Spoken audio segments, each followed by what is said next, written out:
সকল কার্যক্রম স্থানান্তরিত করতে হবে। বাংলাদেশটাই শুধু সিটি কলেজ বারবার পরিকল্পিতভাবে ঢাকা কলেজের শিক্ষার্থীদের উপর হামলা করে স্বরাষ্ট্র উপদেষ্টা আজকের হাতের মধ্যে না দেয়, তাহলে ঢাকা কলেজের এই আন্দোলন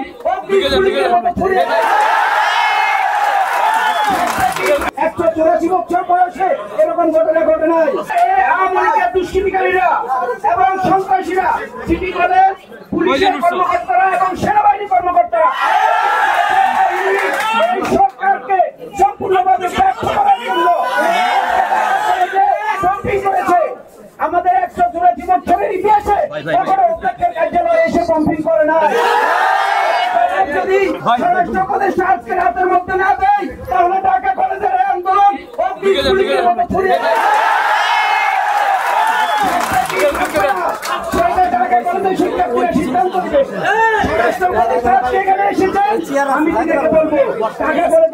শিক্ষার্থী হিসেবে যা হচ্ছে ঢাকা কলেজের সাথে আপনাকে দায়িত্ব নিতে হবে, অন্যথা পদত্যাগ করতে হবে।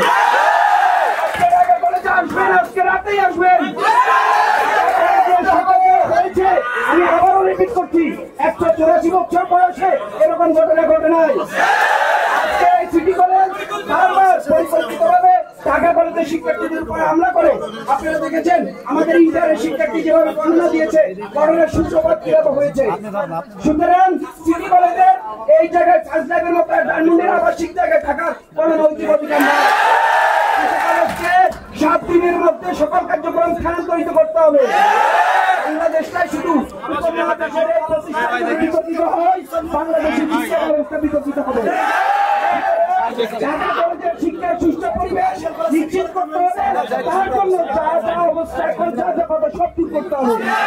সিটি কলেজ কেন, যদি আরো কয়েকটা কলেজ